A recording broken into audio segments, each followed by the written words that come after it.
사랑하는 교우 여러분,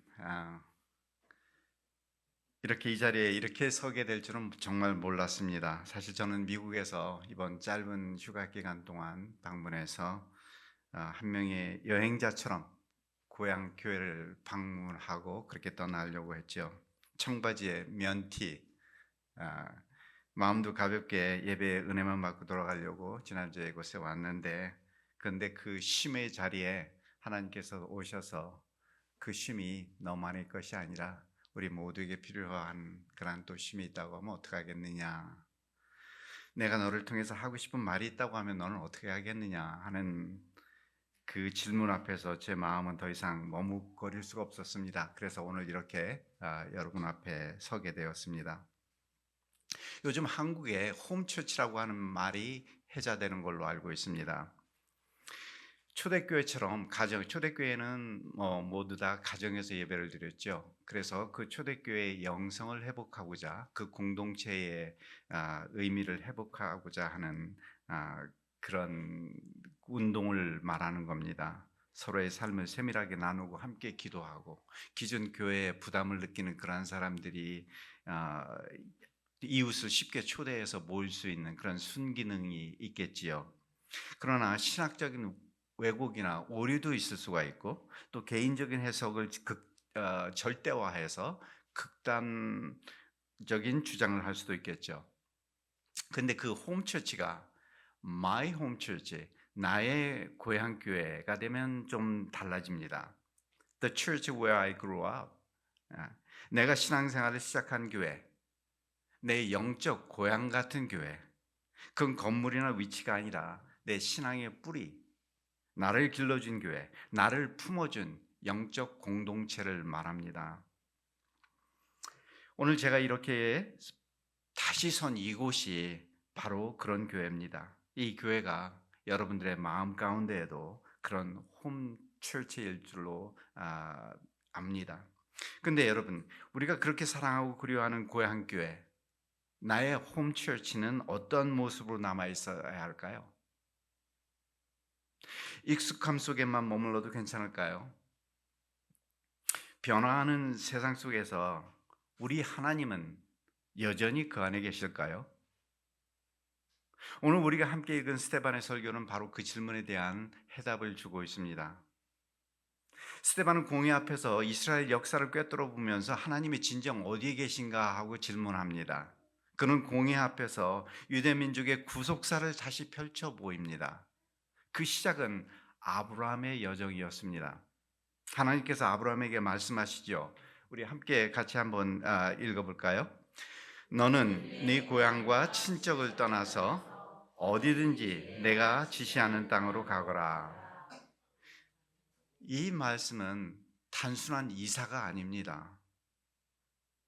뿌리채 삶이 뽑히는 결정인 것이죠. 안정된 과거를 버리고 불확실한 미래로 나아가는 그 믿음의 여정을 말합니다.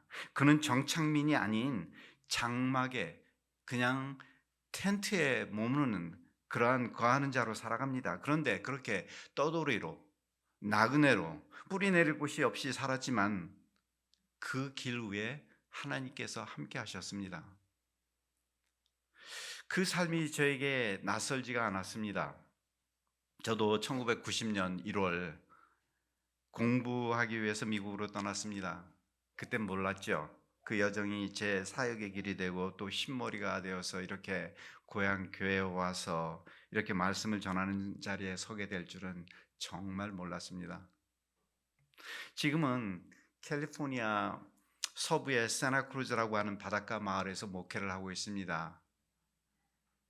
바닷바람이 참 좋고 교회도 유서가 깊은 곳입니다.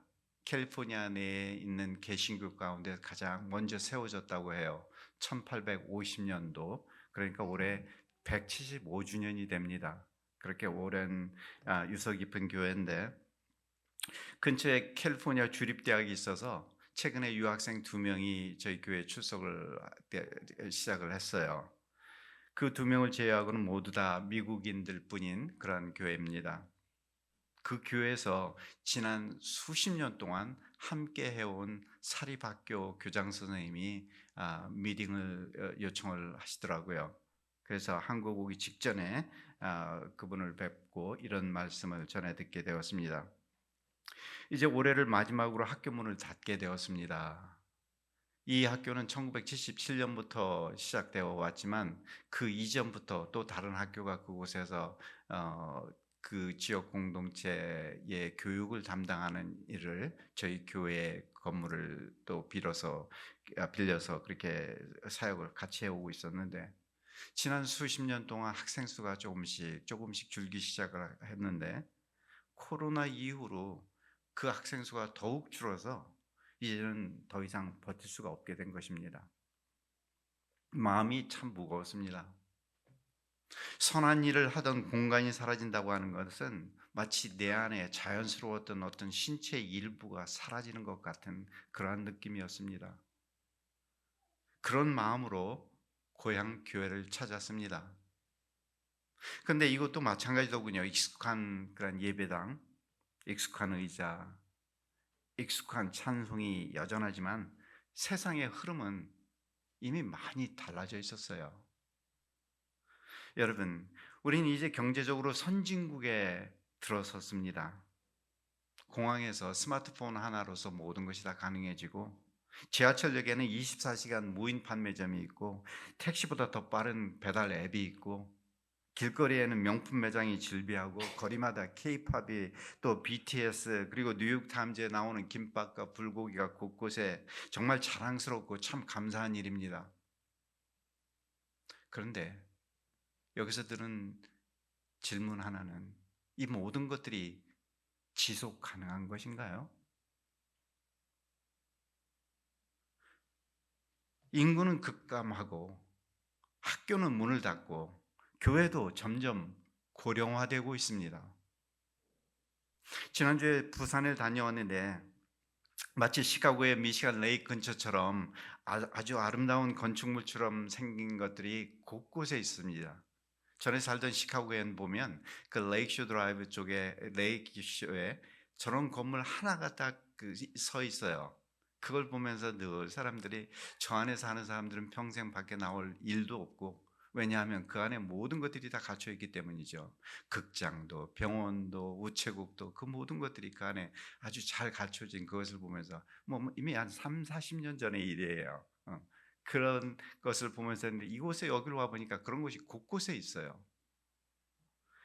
그런데 외국인 관광객들도 곳곳에 눈에 띄는데, 젊은 대학생들로 가득 찼던 그 젊음의 거리라고 했던 그곳은 이미 생기를 잃어버렸어요. 노인과 바다라고 하는 말이 주는 뉘앙스를 충분히 공감할 수가 있었습니다. 여전히 아이들 학교는 운동장이 넓은데 그 안에서 뛰어놀고 있는 아이들은 이제 점점 줄어들고 있는 현실을 보게 됐고, 세대 교체의 흐름이 너무나도 체감되었습니다. 근데 한 가지가 더 보였습니다. 전국 방방 곳곳에 외국인 노동자들이 스며들고 있는 것을 보았어요. 식당에서 서빙을 하고 있는 외국인들을 심심치 않게 마주할 수 있었고요. 그 가운데는 전쟁을 피해 나온 난민이 있을 수도 있겠죠. 결혼을 통해서 이곳에 이주해온 이주민이 일 수도 있고, 이미 우리는 다문화 사회 속에 들어와 있는 것입니다. 그런데 그들은 어떠한 대우를 받고 있을까요? 이곳에서 환대를 받으면서 살아가고 있나요? 그들은 우리 교회 안에서도, 사회 안에서도 자리를 찾고 있을까요? 성경은 이방인의 이야기를 반복해서 이야기하고 있습니다. 요셉을 보세요. 그는 형들에게 팔려서 낯선 땅에 도착합니다. 그곳에서 종살이를 하고, 그러다가 하나님의 은혜로 총리가 되어서 탁월한 위기 관리 능력을 선보입니다. 해서 그를 이웃나라로 내몬 형제들과 그 자손들까지 다 이주를 하고 아주 환영받는, 그래서 그렇게 환대를 받습니다. 하지만 세월이 흐른 뒤에 새로운 왕이 등장하자 그의 후손들은 노예가 되어버려요. 누군가의 환대는 한순간이었고 권력이 바뀌자마자 배척이 시작됩니다. 그렇게 이스라엘 자손은 억눌린 민족이 되고 하나님은 모세를 통해서 그들을 이끌어내십니다. 그들의 여정도 성막의 삶, 나그네의 삶이었습니다. 하나님은 장막 가운데 임재하셨고 낮에는 구름 기둥으로 밤에는 불 기둥으로 그들과 함께 하셨죠. 이스라엘 백성은 여전히 떠도는 중에도 하나님의 백성이었고 그들의 임시 거처는 하나님이 머무시는 거처이기도 했습니다. 하지만 시간이 흘러서 다윗이 왕이 되었을 때 그는 이렇게 말합니다. 나는 백향목 궁궐에 살고 있는데 하나님의 교회는 여전히 천막 안에 있구나. 그는 하나님을 위해서 진심으로 하나님의 집을 짓고 싶어 했습니다. 정성어린 열망이었지만 하나님은 그 일을 그의 아들 솔로몬에게 맡기십니다. 결국 웅장한 성전이 예루살렘에 세워집니다. 백성의 자부심이었죠. 신앙의 중심이 되었습니다. 그러나 그 성전조차도 완전한 하나님의 거처가 될 수 없다고 하는 것을 우리는 역사를 통해서 알게 됩니다. 그리고 바로 그 지점에서 스데반은 선언합니다. 우리 함께 읽어볼까요? 지극히 높으신 이는 손으로 지은 곳에 계시지 않습니다. 무슨 뜻일까요?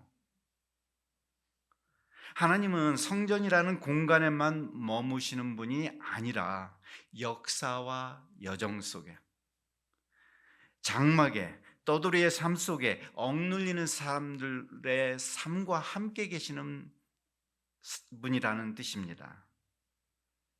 사랑하는 여러분, 오늘 설교의 시작에서 저는 고향 같은 교회에 대해서 함께 생각해 보았습니다. 그것은 단지 익숙한 공간이나 과거의 추억이 머무는 그런 자리가 아닙니다.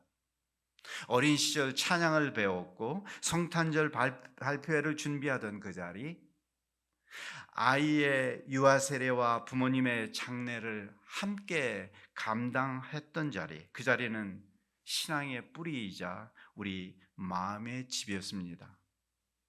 그러나 여러분, 그 자리가 과거의 기억에만 머물 수는 없습니다.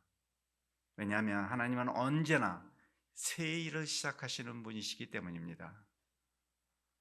따라서 우리가 함께 드리는 함께 예배드리는 이 자리는 이제는 다음 세대를 품는 자리, 세대를 잇는 자리가 되어야 할 것입니다.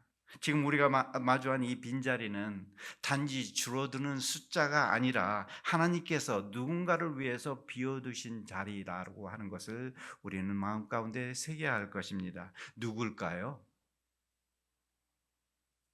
교회에 오면 눈치가 보이는 그런 사람들이 있을 수가 있겠지요. 서울 중심부의 삶이 버거워서 근교로 밀려난 그런 이웃들이 있겠지요. 언어와 문화로 소외된 그런 이웃들이 있을 수가 있겠죠. 혼자 아이를 키우면서 지친 삶을 살아가는 이웃이 있을 수가 있습니다. 그것이야말로 고향 교회가 품을 다음 시대의 비전이 아닐까요? 스데반은 분열과 대립 속에서도 담대히 복음을 외쳤습니다. 그리고 순교했지만 그의 외침은 오늘도 여전히 살아 있습니다. 하나님은 오늘도 누군가를 찾고 계십니다. 떠돌이처럼 외로운 사람 곁에 계시고 장막 속의 백성과 함께 하시는 하나님은 오늘 이 교회를 통해서 말씀하시고 또 누군가를 초대하시기를 원하십니다. 그 누군가가 여러분일 수 있고 또 저일 수도 있는 그런 말씀을 하나님께서 우리에게 주고 계십니다. 사랑하는 여러분, 하나님은 언제나 먼저 찾아오시는 분이십니다. 우리가 준비되었기 때문에 부르시는 것이 아니라 부족하고 흔들릴 때도 너는 내가 사랑하는 자입니다. 너는 내 사랑하는 자녀다. 그렇게 말씀하시면서 이제 다가오십니다. 오늘 이 자리에 이 예배에 이 말씀이 혹시 지친 마음에 부담이 아닌 숨 쉴 틈이 되었기를 바랍니다. 고단했던 인생의 한 주, 주님의 품에서 다시 힘을 얻는 그러한 시간이 되었기를 바랍니다. 그리고 그 사랑에 힘입어서 다시 한 걸음 누군가를 향해서 손 내밀 그런 용기를 가져보시길 권합니다. 여러분은 이미 하나님 나라 잔치의 소중한 손님이고 그 잔치를 또 준비할 귀한 동역자입니다. 이제 우리는 고향교회에서 받은 사랑을 품고 그 사랑을 나누기 위해서 세상으로 삶의 자리로 나아가야 합니다. 그리고 오늘 2부 예배에서는 그 사랑이 어떻게 하나님의 식탁으로 이어지는지 또 누가복음을 통해서 다시 함께 살펴보게 될 것입니다. 그래서 하나님의 부르심은 과거에 머무르지 않습니다. 오늘 지금 이 자리를 통해서 새로운 초대가 시작되는 것입니다. 우리의 고향교회가 과거를 품고 미래를 열고 세대와 세대를 잇는 다리가 되기를 간절히 바랍니다.